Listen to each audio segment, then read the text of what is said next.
नमस्कार मित्रों, मैं हूं चंदन। आप सुन रहे हैं क्राइम शो। आज की कहानी में हम आपको बताएंगे कि किस तरह से महात्मा गांधी की हत्या को अंजाम दिया गया और उसके बाद फिर नाथूराम गोडसे के साथ क्या हुआ।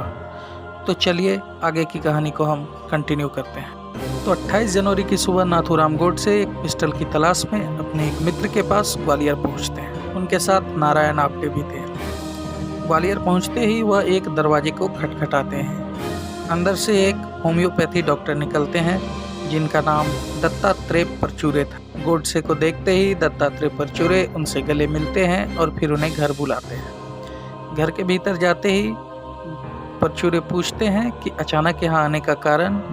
गोडसे उनसे सिर्फ इतना ही कहते हैं कि एक पिस्टल चाहिए, बड़ा काम है, उसे अंजाम देना है। दत्तात्रेय परचूरे नाथूराम गोडसे और नारायण आप्टे का रहने का प्रबंध एक कमरे में करते हैं और वहां से फिर निकल जाते हैं। शाम के करीब 7 बज चुके होते हैं। नारायण आप्टे और नाथूराम गोडसे हम चहलकदमी करते हुए तेज कदमों के साथ चलते रहते हैं उसी कमरे में कि तभी अचानक दत्तात्रेय परचूरे उस कमरे में दाखिल होते हैं और एक लिफाफा गोडसे के हाथ में रखते हैं।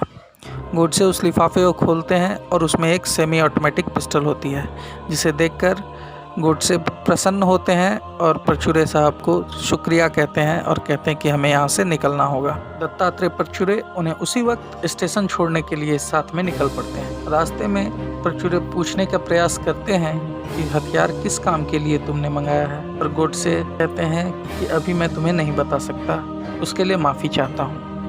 परचूरे कहते हैं कि तुमने अगर मत चाहा है तो वो काम तो हो ही जाएगा और उम्मीद करता हूँ कि तुमने कुछ न कुछ अच्छा ही सोचा होगा।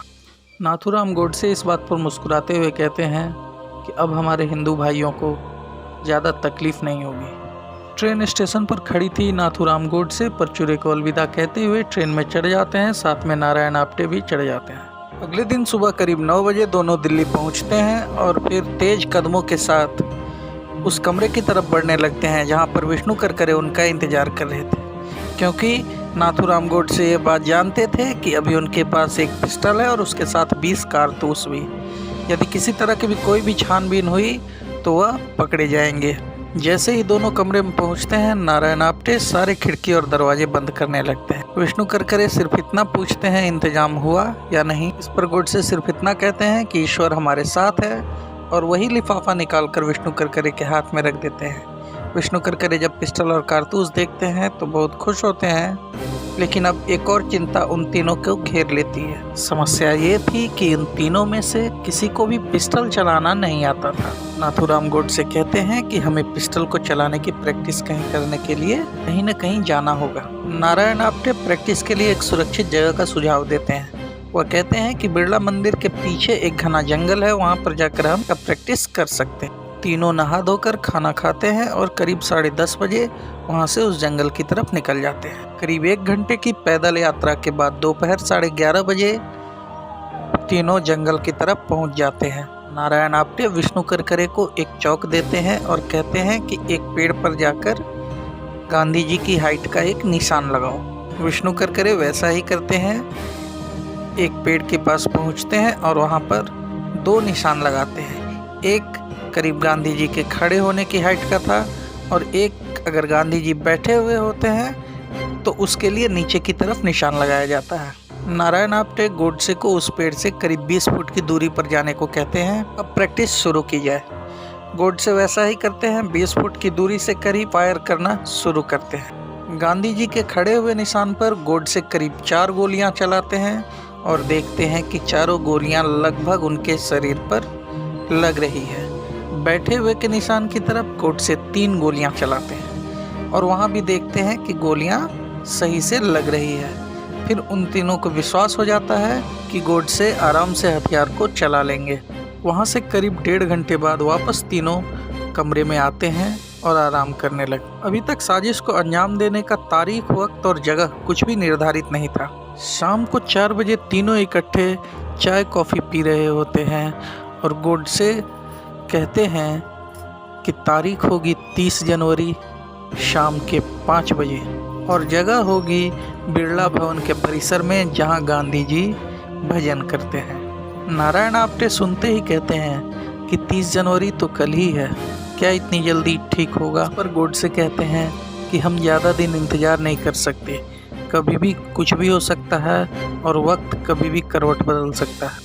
उस रात गोडसे तो आराम से सो रहे थे, लेकिन नारायण आप्टे और विष्णु करकरे काफ़ी परेशान थे ये सोचकर कि अगले दिन क्या होगा। अब 30 जनवरी शाम के 4 बजे के लगभग तीनों ही उस कमरे से निकलते हैं और बिरला भवन की तरफ बढ़ जाते हैं। गोडसे कहते हैं कि पहले मैं जाता हूं और उसके बाद तुम दोनों पीछे से आना। उससे तेज कदमों के साथ बिरला भवन की तरफ बढ़ जाते हैं।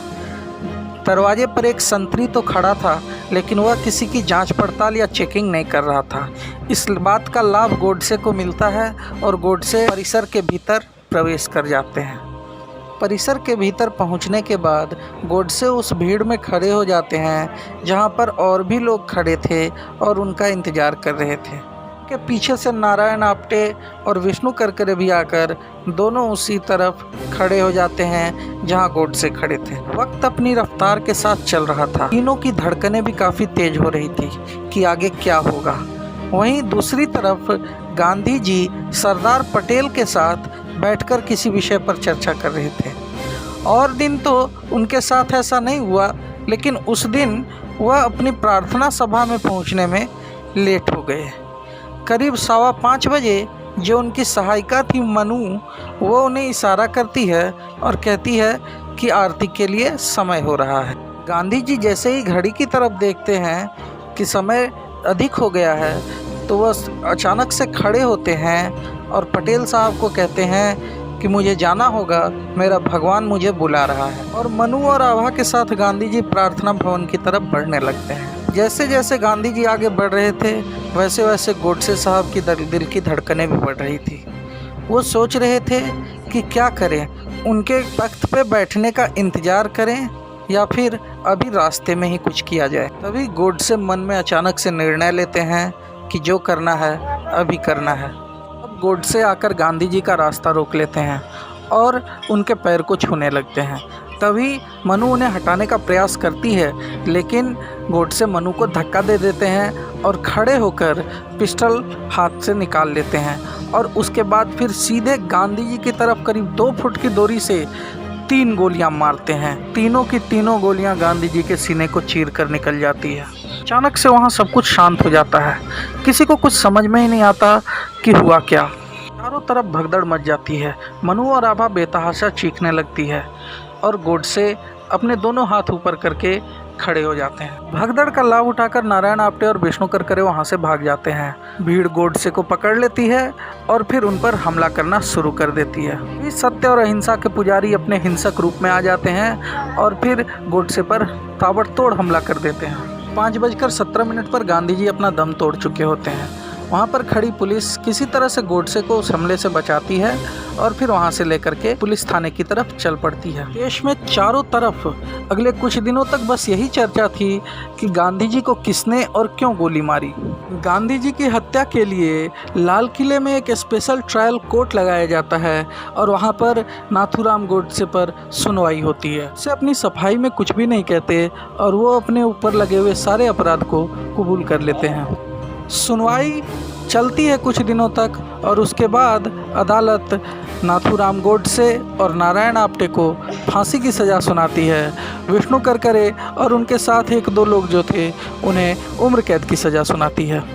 एक पुस्तक जेल में नाथूराम गोडसे ने लिखी थी जिसका शीर्षक था व्हाई आई किल्ड गांधी, लेकिन इस पुस्तक को कभी भी रिलीज़ नहीं होने दिया गया। गोडसे का ये मानना था कि गांधी जी हिंदू और मुस्लिम के बीच भेदभाव रखते थे।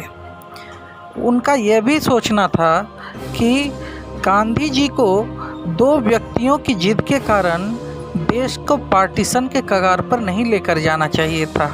उन्हें ये समझना था कि देश किसी की निजी संपत्ति नहीं है जिस कारण से उसे 2 हिस्से में बांट दिया जाए। देश हमेशा से एक था और एक ही रहेगा, ऐसा गोडसे का विचार था। और इस पार्टीशन के कारण काफ़ी संख्या में हिंदू और मुसलमान की हत्या हुई, जिसके कारण वे गोडसे गांधी जी को ही जिम्मेदार मानते थे। यही वो कारण थे जिसके चलते गोडसे ने गांधी जी की सरेआम हत्या कर दी थी। 15 नवंबर 1949 को गोडसे और नारायण आप्टे को महात्मा गांधी की हत्या के लिए फांसी की सज़ा दी गई थी। कहा जाता है कि जब गोडसे को काल कोठरी से फांसी घर की तरफ ले जाया जा रहा था, तब गोडसे के हाथ में एक गीता थी और एक अखंड भारत का नक्शा था। फांसी दिए जाने के समय में नाथूराम गोडसे और नारायण आप्टे ने दोनों एक साथ एक ही नारा दिया था, नमस्ते सदा वत्सले। नाथूराम गोडसे और महात्मा गांधी की जीवन गाथा को मैं यहीं विराम देता हूँ। आप चैनल को सब्सक्राइब कीजिए, वीडियो को लाइक कीजिए, शेयर कीजिए और बेल आइकन जरूर दबाइए। मैं आऊँगा ज़रूर किसी कहानी के साथ, फिर किसी दिन, फिर किसी वक्त और नए किरदार के साथ।